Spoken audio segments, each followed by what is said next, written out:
Welcome back to the dark side of Reddit. Stories that will haunt your thoughts. Someone asked, what is the most creepy, unexplained event that has happened in your life? One user replied, my uncle used to have a cabin in the woods near Winter, Wisconsin, on a relatively undeveloped arm of the Chippewa flowage. Not too remote that you couldn't pop into town for necessities, but far enough in the boonies that if you got hurt you'd be in serious trouble. I used to spend time there in the summer tearing through the woods with my two cousins. One morning when I was about 10, my uncle woke us up roughly and told us it was time to go fishing. It was still super early and we were all confused because it was pitch dark and who the hell went fishing so early anyway. He hustled us down to the dock where he kept his little fishing boat and quickly launched us into the water and away from the house. At this point we were all getting a little freaked out by the weirdness of the situation. We thought maybe we were being punished because my uncle had gone to chop wood the previous morning and couldn't find his axe anywhere.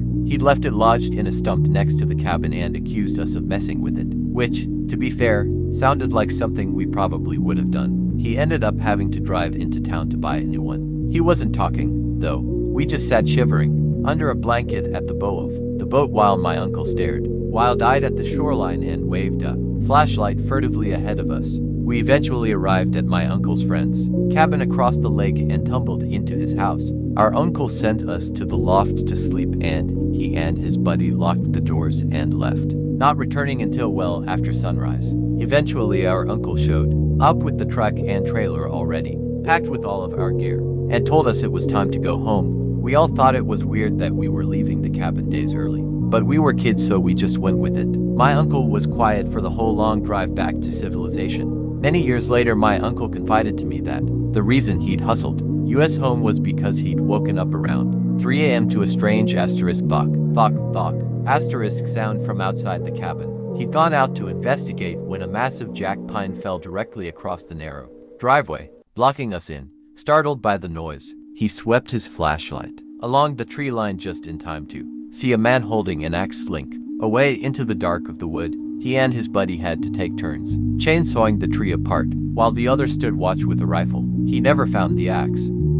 Another user replies, this didn't happen to me, but to a friend. He had a doctor's appointment and took his dad with him. It was in another town about an hour away, and since the appointment was for 11 a.m., they left at 9:30 to give themselves plenty of time. They pulled into the parking lot at 10:30.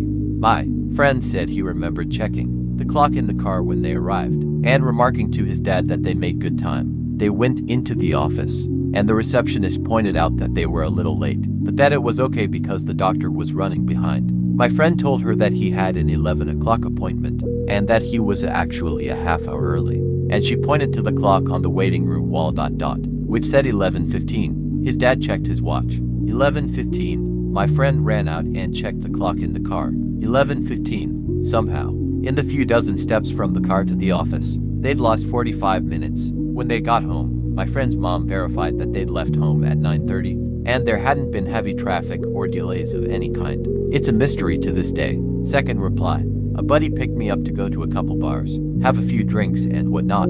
Everything was fine. I had a nice little drunk going on. Around 11 p.m., I went outside to smoke a stogie. Then, boom, I woke up at my house in my bed the following morning. I don't recall even leaving the bar, let alone how I returned home. I had multiple missed calls from my buddy. Called him up to see what happened, and he said I just disappeared. The creepy part is, after got off the phone with him, I went to the restroom to realize, some way, somehow, during the time I went I had received a haircut and someone shaved my face. Weird, I do my business. Only to realize my wiggly bits had been groomed as well, with expertise precision. I must add, not a missed hair, nick or cut. Still to this day don't know what happened, but upon sharing this story with other friends, I was spotted at other bars throughout the night, pre-haircut, and alone. A user says, I work for a funeral company. One afternoon, I did a viewing for a man who was having his funeral the next day. Usually at the end of the day we put the bodies back in the fridge, but because we'd been really busy, and I was at a small branch, we only had a very small fridge and it was already full, so on the rare occasion, if they've been embalmed, we'll leave them in the chapel, with the air conditioner cranked up because we have good security systems, and who wants to break into a funeral home anyway? So the next morning I'm the first one in, And I walk into the chapel and the man is out of his coffin laying face down on the floor. Not sprawled, but perfectly neat. Like he'd floated up out of his coffin, turned face down, and floated down to the ground. Obviously I had a heart attack. And my first thought was, someone had broken in and done this, or were staff members playing a prank. A very sackable prank, and I can't imagine any of our staff doing that for any reason. And what's more, we have security cameras and motion detectors, and swipe cards so you can see who has come and gone, but there was nothing. According to the security, no one came in or left that night. Unfortunately, or fortunately, we don't have security cameras in the chapel. And if you're thinking the guy wasn't really dead, I'm not in a third world country. He was dead. He had been embalmed. You don't tend to survive an embalming. So yeah, it was a massive investigation and no one could explain how he ended up like that. It still gives me the creeps every time I go in there. Another person. One night last year I was taking a shower before bed.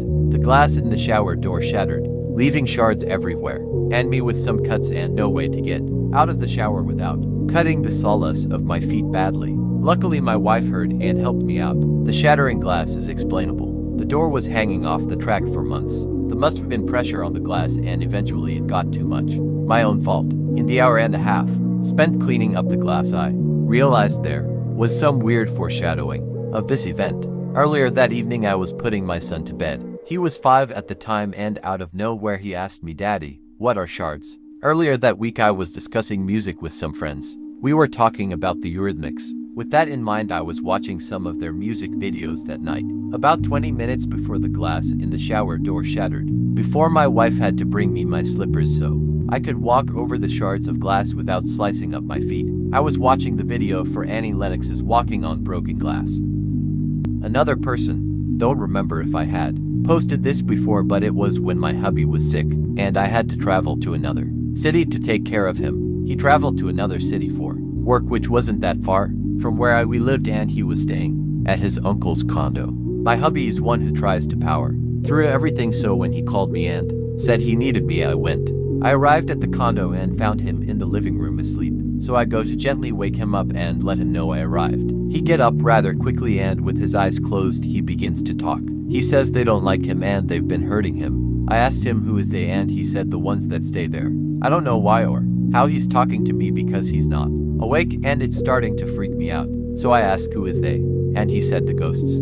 I said there's no such thing as ghosts, but then he gets excited and says they are here. Before I can ask another question, he says the lights will go off, letting us know they aren't happy with me there. Sure enough, the lights in the living room turned off and everywhere downstairs. I'm thinking WTF is going on. My hubby then goes back down and starts sleeping. I stayed the night with him and he talked on and off, again without opening his eyes, saying that they pushed him down the stairs and made his clothes fly out the closet. I tried to sleep, but kept having weird dreams of an Asian family looking at me from the stairs. Finally morning comes, my hubby wakes up and asks what am doing there.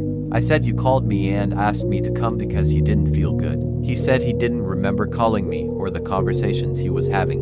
A weird fucking night. I asked that he not stay there anymore and he didn't. Till the next mystery. See you soon. Don't forget to like and subscribe.